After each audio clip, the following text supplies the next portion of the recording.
All right. We are rolling live on Zoom. We're recording and we're starting live on Facebook. Yeah, so we're streaming. Let me make sure I don't double mute myself here. Yeah, muted. All right. So welcome, everyone. This is another installment of Get a Clue in 52, Sunday night. Feeling all right? It's 8 o'clock straight up. This is what we do every Sunday night. This is the second year in a row I've done it. The first edition of Get a Clue in 52 came out in 2019, and we read a tip every Sunday night last year in 2020. What a crazy year. And this year, 2021, we're doing it again because I got a second edition of the book. It's made some improvements. Excuse me, my eye is tearing up a little bit here. Maybe too much screen time. Hey, Charlie. Made some improvements, and I'm going through it again. Last year, I live streamed everything into the Facebook group. This year, I'm live streaming into my YouTube channel, Watch Get a Clue, all one word, Watch Get a Clue. So the book is very simple. 5 categories, 10 tips in each category, 2 extra tips in the marketing section gave me a full year's worth, 52. And looking forward to reading tonight's tip. We started the year in the communication section, then we went to marketing, then networking, and now we're in it. We're in the first couple of tips of sales, the sales section. We'll wrap up the last 10 weeks of the year in accountability, which is always my favorite.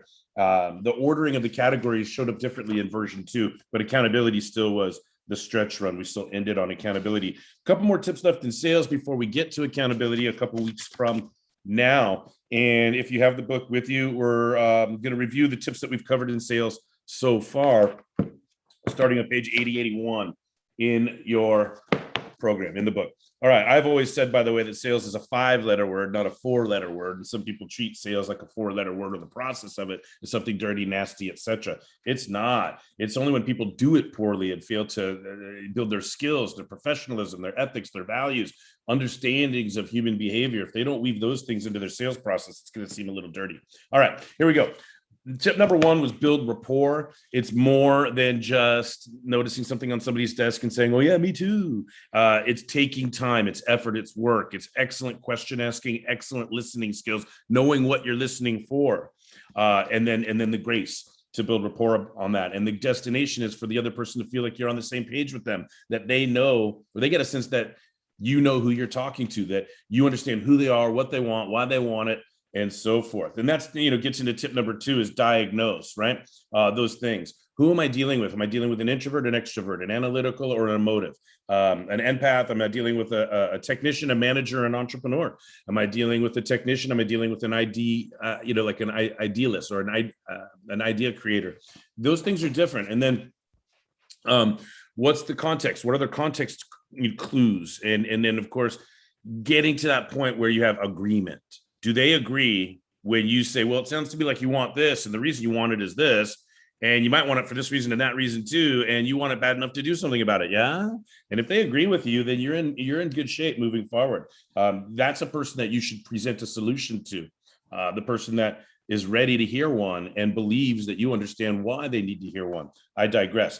Tip number 3 is tonight. That brings us to tonight. Let me first say hello to Patty and Charlie, who are joining me on the Zoom side. If you want to come into the Zoom side, and I'll show you what that looks like right here. There's, well, I don't know if you can see that very well. Let's see here. There we go. There's Patty and Charlie waiting idly by. And once I get done reading the tip, we're going to invite them into conversation. So if that's something that you want to do also, then come on board. Getting into Zoom. By the way, Patty, Charlie, can you guys hear me? I got rid of the headset. Yes, can you hear me okay? I can hear you. Okay, great. Coach. The volume a little bit more. All right. So I'm going to go ahead and start reading the tip, and let's do it this way. Why not? All right. Leverage. How about that? Through the phone. That's kind of funny. All right, here we go. Tip number 3, tip number 35 overall. Leverage by definition is the exertion of force by means of a lever or an object used in the manner of a lever, or the power to influence a person or situation to achieve a particular outcome. I'm going to actually abandon the camera on the words and just hold the book like I normally do. Here we go. All right. I'll say that last part again. Or the power to influence a person or situation to achieve a particular outcome. Some of the most common levers used in sales are discounts, specials, bundles, and themed sales like holiday sales or everything must go sales. Levers become more subtle in the forms of scarcity for a limited time or only 3 rooms left at this rate. Exclusivity, parentheses, being one of only 500 people to get this autographed jersey, or trialability or reciprocity, where you are given something for free, which both serves the purpose of letting you try it risk-free, but also tapping the psychological aspect of guilt for getting something free that makes us want to give back or buy. All of these are my least favorite forms of leverage compared to finding out how bad the prospect really wants or needs to buy what you are selling. It goes back to tip number 2 in finding out what pleasure they seek or what pain they wish to avoid. Once you have done that, leverage is getting the prospect to be super clear, like connected to the true emotional feelings of how much it will hurt to stay in pain or go any longer without pleasure. My favorite form of leverage is simply asking to, parentheses, to help the prospect see/feel what have you missed or gone without or suffered through by not having blank in the past? What is it costing you right now to not have blank? And if you don't get blank, what will it cost you in the future? Very simple, but that's powerful stuff. We can unpack it and talk about it afterwards. 2 paragraphs left here, I think. I have even asked entrepreneurs or struggling business owners if their spouse will leave them if they cannot get their business to be profitable. Is your marriage on the line if you don't make this business work? How much longer will your spouse tolerate being the sole income earner? How bad do you need your business accountability? How bad do you need business accountability in your life? If you have built great rapport, tip number 1, and accurately diagnosed their pleasure pain status, tip number 2, and been honest and real with them about what's at stake if they don't move forward, tip number 3, you will have leverage to make sales that most terrible salespeople never work hard enough to earn. All right. There we go. Tip number 3 in the sales section is number 35 overall because of those 12 tips in the marketing section. So 35 is a pretty nice number, right? It's like 17 weeks left in the year. Is everybody feeling it? Football's starting up. Kids are back in school. The temperature might be cooling off a little bit here and there. Although in San Diego, we usually have a really brutal, humid September. And as soon as I say that, I feel bad for complaining about anything weather related in San Diego. So I apologize. Do forgive me. All right. Anyway, the winds of change are blowing. The season's changing. It's going to start getting darker earlier. The holidays are upon us, or they're around the corner. Labor Day next weekend, and we get into Halloween and Thanksgiving. It's just a really cool time of year, right? So 17 weeks left in this year, and we'll have tip number 36 next week. Let me go ahead and welcome my 2 regulars. I mean, God, I got to come up with some special name or whatever. But I just am so grateful. Patty, Charlie, you guys are on board every week, just about. It's very rare that either of you will miss, and I'm grateful because it gives us something to talk about and something to kick around. We're talking about sales this week, but as you know, you don't have to just limit to sales. Anything you want to talk about or ask me about is fair game. Let's go ahead and open it up. Do you guys have any comments or questions this week? Hey, Patty. This tip is not as clear sometimes when you're dealing with things like I've just been focusing on recycling. Okay. So, what's the leverage behind recycling? Because it's hard for people to connect with the fact that, it reduces air pollution, reduces the use of fossil fuels, reduces the use of water and stuff. Yeah, this is a great question. I think do I understand your question? Do you want to keep asking it, or do you think I understand it at this point? Oh, I think you understand it. Okay. All right. So let me give you a couple pieces of feedback. I love seeing you, Patty. Thank you. First of all, this may not be the answer that you expect, but one of the things we need to understand is that not everybody is a buyer. Right? We've talked about this in other tips, and we talked about it. Are they a buyer, potential buyer, or non-buyer? Right? Now, we know that recycling is good, and if we believe it's good, and we're connected and leveraged to the why of it all, you follow? Then we're going to be a 1 or a 2. We're going to be a buyer or a potential buyer if we have any other objection. Like, yeah, I think it's good for the environment, but I don't have time. It doesn't really help. And you can start to identify other concerns that need to be addressed, right? But right away, for feedback number 1 on this is not everybody's going to be into recycling. Not everybody is convincible. So whether it's sales or whether it's, yeah, whether it's sales, whether it's community standards, whether it's public health, whether it's, don't get me started, Patty, right? You know, Well, I you tried to just stay did. Yeah. tame. Yeah. Maybe you were actually asking about COVID and just use recycling as a decoy. No, I'm really thinking about recycling because, you know, it's just been something that's been really important to me for my life. And you're right. There's some people that just won't do it. Right. So, back to some of these tips that we've already covered, right? Your goal for a 1 is to get them to do as much as possible. That still makes sense for them. Goal for a 2 is to get them to do anything that's in the positive direction, right? So that they get success or they get experience, and small things lead to bigger things, right? Goal for a 3 is to save your time for 1s and 2s. Gotcha. Yeah. So, it's not like, let's calibrate the question. It's like, how do I get to the people that don't want to or don't value or you leave them, you move on, and you hope that you get enough people to recycle that time, experience, wisdom. I see this thing a lot on the internet, like it shouldn't have to happen to you to matter to you. Right. But guess what? For some people it does. For some people won't give a damn about COVID until they lose somebody. Somebody won't give a damn about COVID until they're on a ventilator themselves, or it's too late. You hear these stories going around, right? Or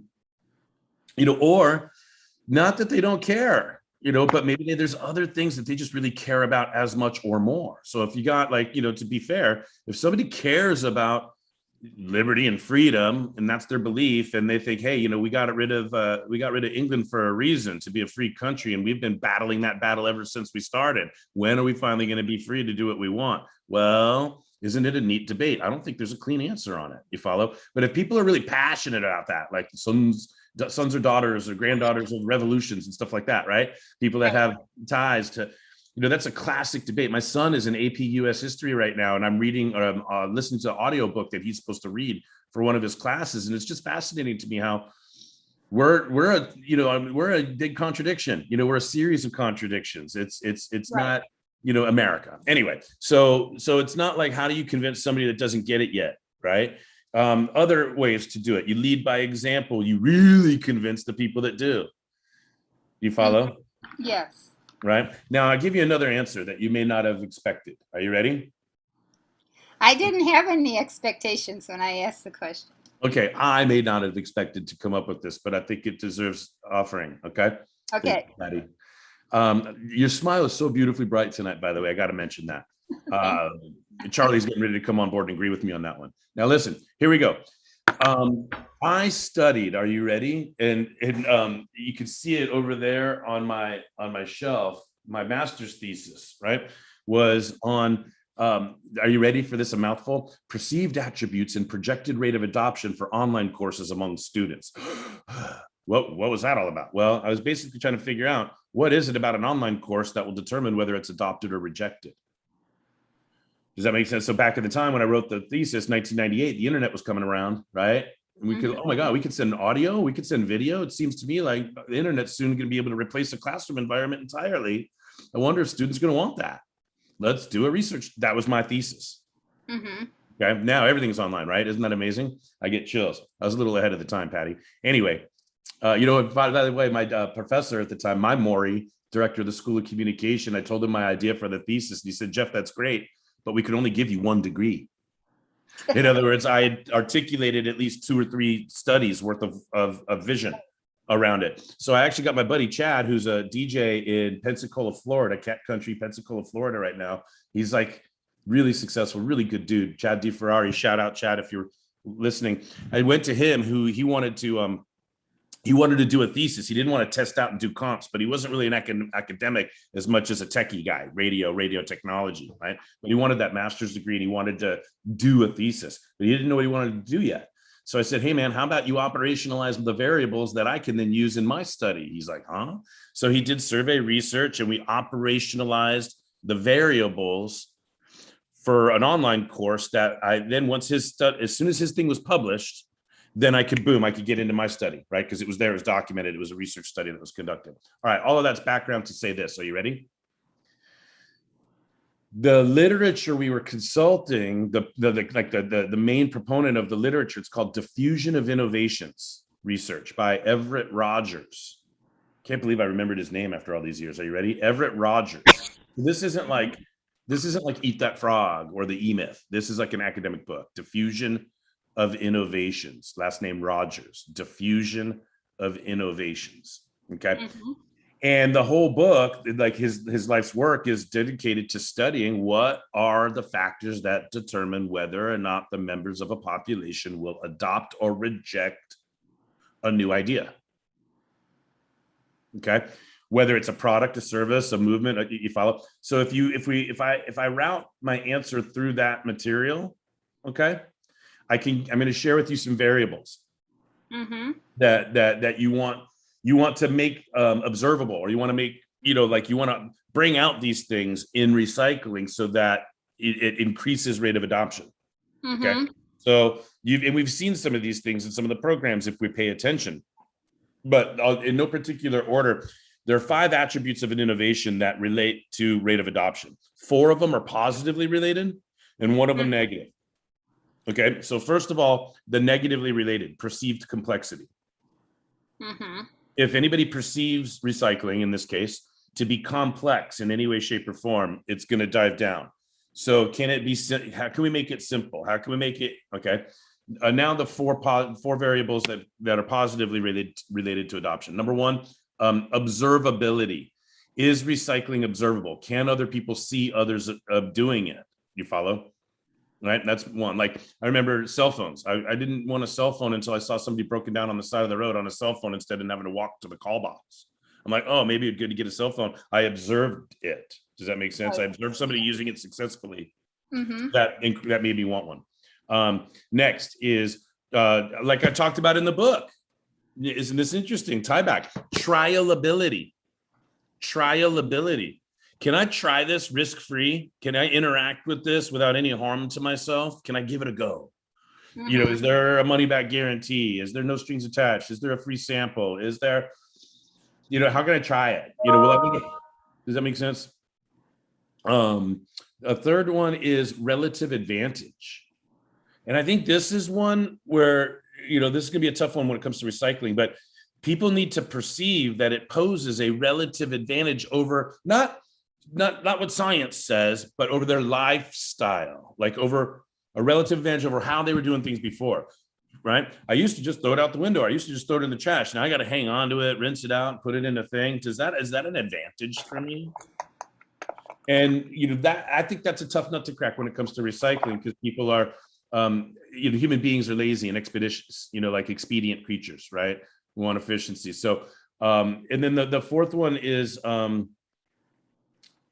it is, so well, I got. You gave 4. Huh? You gave 4. No, the fourth one is positively related. Right. I'm sorry. So it'd be the 5th one, but there's trialability, relative advantage, right, observability, and then the 4th is compatibility. Okay. Which is very related to relative advantage. But like, does the new math pose an advantage over the way that we did the old math? Does hybrid corn pose an advantage to the regular corn? Does this make sense? Does a cell phone provide an advantage to a pager? Does a smartphone provide an advantage to a cell phone, right? But compatibility is whether or not it's traditional, consistent with my current lifestyle, my current set of choices, the status quo decision making in my life. Is this compatible?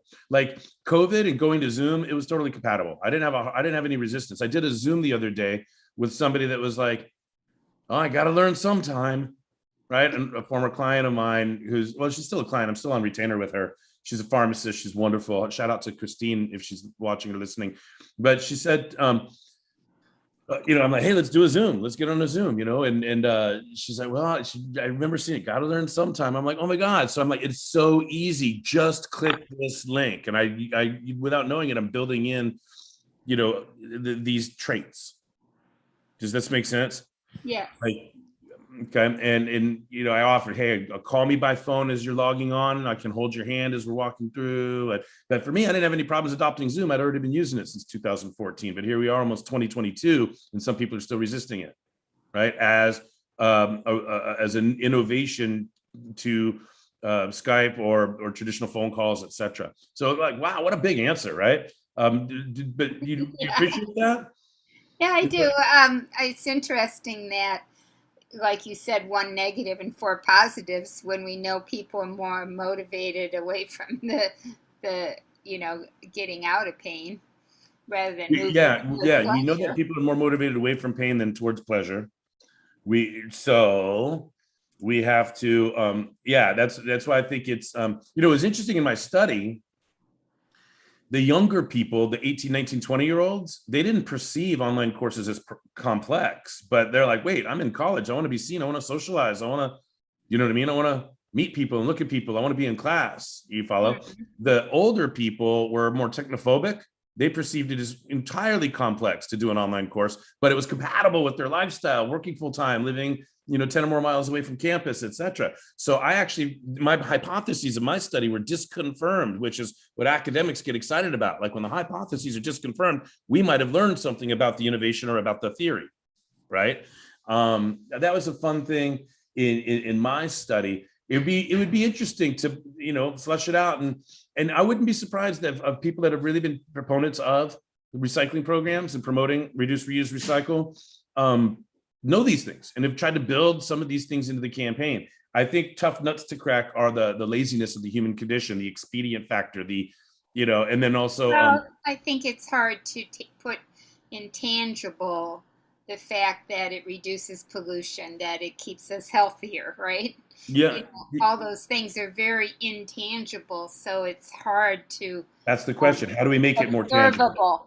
Yeah. How do we make it more tangible? How do we get people to care about their great grandkids as much as they care about themselves? Right. It's complicated. I never would have thought of it in this way, but thank you.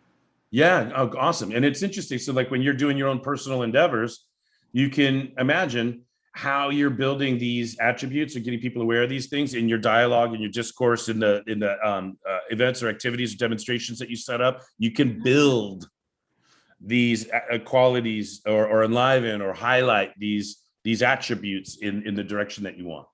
Right. So it's like we're talking about persuasion. Effective persuasion is getting people to change behavior. That is, in fact, sales. When somebody goes to buy something that they weren't buying before, it's a new behavior, right? Yeah. Charlie should go off on this now, but he's not feeling too well, so I don't know how well he's going to. I wasn't feeling well earlier in the day. I actually slept most of the day. I think I was like in the sun too long yesterday. I was at a baseball game with my best friend from high school and our sons. I was in the sun a lot yesterday, and I didn't realize I wasn't feeling that. I feel good now. I'm having a cup of coffee, my first caffeine for the day. But Patty, I want to comment your top and how it matches the book. Oh yeah. It's wonderful. Sure. Yeah, I don't know if you're doing that on purpose, but I'm it's just cool. Yeah. We're doing another installment here of Get a Clue in 52. That's what we're up to tonight. It's tip number 35 overall, number 3 in the sales section. We've had a good question from Patty about how does she increase her persuasion around recycling, and I gave a couple of answers. Not everybody's persuadable. Really persuade the ones that are, so that you're not alone in the fight, and there's more people that are creating observability, which may promote trialability, reduce complexity, create a new relative advantage, perceived relative advantage, on and on. I went to the attributes of innovations, ideas that determine rate of adoption. Yeah. Get a clue in 52. That was a mouthful, all of that. All right. Yeah, Charlie, Patty says you're not feeling well. Do you want to open up and say hello at least? And do you have any questions that I can answer? Hi, Coach Jeff. I've actually got the sniffs and the flu-ish again. Oh, so sorry, I don't want to be sniffing and coughing on. Let me ask you a question. Didn't you just get a vaccination shot? Yeah, that was like at the beginning of the month. I had my second one. The beginning of the month? Yeah. Oh, okay. I thought I saw something that you were recently vaccinated, so I didn't know if it was residue from that. Sometimes people have a rough day or half day after getting vaccinated. I was okay, but I've talked to other people. I've been okay. It's just wet and cold at the same time is a recipe for sniffs and coughs for Charlie. All right. Well, if you don't have any questions or comments, I'll just thank you for being here as always. I love you, man, and get well soon. Patty, do you have anything else that you want share or add as we get into Get a Clue in 52, or we move towards wrapping up? I guess last call. Charlie's got nothing else. You asked a great question, made the dynamic a little bit more rich as far as I'm concerned. That was a good expansion on Patty's question. Thank you, Charlie. Actually, just got me to say this and compliment also on Patty's dress. She looks stunning as always. Always. With her beautiful smile. And I don't think I want to expand. I'll be sniffing and coughing all over the way. But don't forget my Kluby snack. Oh, Kluby snack. Patty, did we write anything down earlier in the week that comes to mind? Well, I had one written down in the book from the last time. Something about emotion is force. Yeah, emotion is force. And by the way, things you said. Did we give you that one already, Charlie? Yes, emotion is force. We did get. Oh, we yeah, did. that's relative to tonight's tip in leverage. Let me see if I have a note written down. We've been getting so many of them lately. We didn't. Oh, how about this? All right, here we go. Charlie, are you ready? This is going to come from the Mind the Gap, right? But I'll try to give it to you in Kluby snack form. Are you ready? Yes, I'm ready, Coach. All right, let me say it in Kluby snack form with my Kluby snack face. Are you ready? When it comes to values, are you ready? When it comes to our values, you feel the ... in there in my style? When it comes to values, mind the gap, ready? There's a big difference between compromised and abandoned.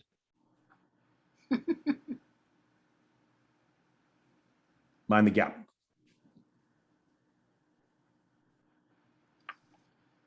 It's, like, and somebody says, what do you mean by that, Jeff? Well, the fallout of that is, it is possible to compromise without abandoning.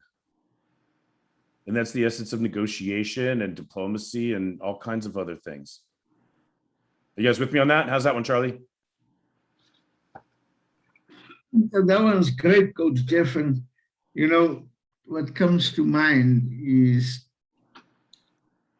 there was a time I was going through a difficult time. I don't want to go through, with who. And it was a question about compromising values. Mm-hmm. But then again, Rory took me through a real deep dive of emotional coaching. Yeah. And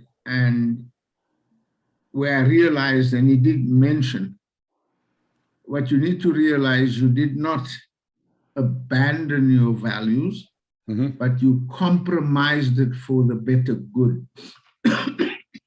Yeah, which is one of the, if the greater good is one of your values, right? That's part of it, is understanding and not thinking in vacuum, and not, in Star Wars, there's a line that Jedis do not think in absolutes. You follow? So without bringing up specifics, if loyalty is one of your values, that doesn't mean it's the only one, and you have to make all decisions based on that one only. And any compromise to that is an abandonment of your integrity as a person. That's not true, right? We can have several. As a matter of fact, I talk a lot of the time about conflicting success principles, right? So if you value never give up, never give up, never give up, never give up, right? You're going to have a hard time when it's time to cut your losses. Does this make sense? Absolutely. If you believe that whoever hesitates is lost, you're going to have a rude awakening when you find out that fools rush in. you understand? So there's conflicting success principles out there. There's conflicting values out there. None of them exist in a vacuum, and none of them necessarily, I don't know this for sure. I can't prove this, but I'm just going to go ahead and go with what my gut is saying. I think it'd be difficult to put any one value in the position of number one primary importance. I think they're all in balance at different times. Sometimes family is number one. Sometimes service to country is number one. Sometimes God is number one. Sometimes career is number one. I like Randy Zuckerberg in her book, Pick Three Things. She talks about major areas in life and the difficulty of getting to all of them. So for periods of time, pick the 3 that you're going to focus on and make sure you're moving the needle there, and be ready for the time in your life where you could pick another 3 or swap one out and keep with the, but like basically life is, the first book, first sentence in The Road Less Traveled by M. Scott Peck is life is difficult. Right? Once we understand and accept the difficulty of life, it gets a little easier. We're not so shocked when it's hard, and we don't avoid difficulties because we accept that it's part of the deal. But one of the reasons I think life is difficult is it's hard to be both significant and connected. It's hard to be both certain and excited. When you talk about emotions that we love, right? It's hard to, you talk about life balance and work-life balance. It's tough. It's really, really tough. I don't think that there's any one easy solution. People like me, we try to make it easier. But I love this Mind the Gap for all of those reasons. Mind the Gap are now in Klubi snack form, right? When it comes to our values, we can compromise without abandoning. Or there is a difference between compromise and abandon. Got you. Yeah. And actually, there was actually a point in an interview with Ndaba Mandela that Rory referred to.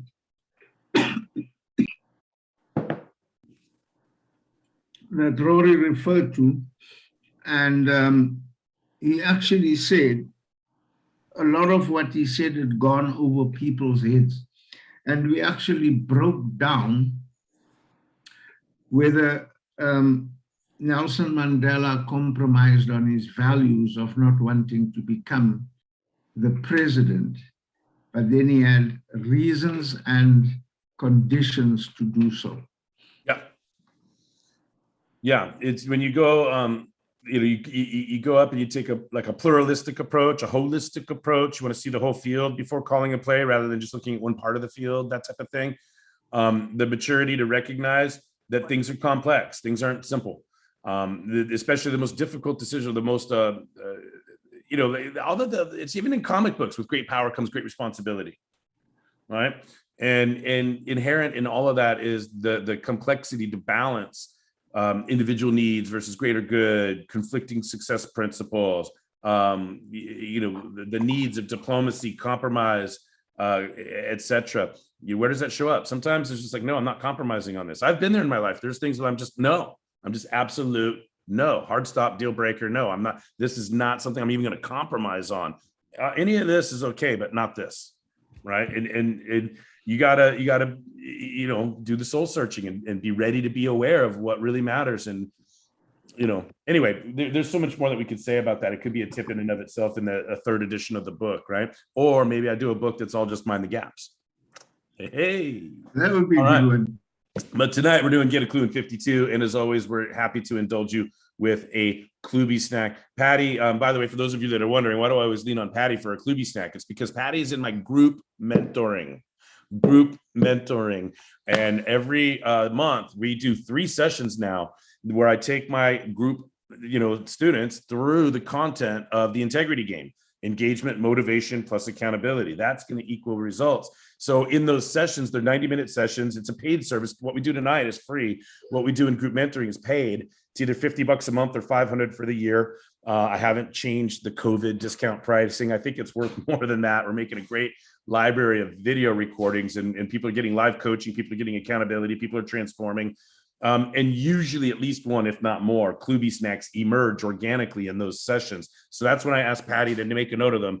And then it's just convenient that she's here Sunday night, ready to remind me. And I got this chicken scratch here. I write them down sometimes in my notes as well. But thank you, Patty, for being the scribe or recorder of sorts on when it comes to Klubi snacks that emerge organically in the group mentoring.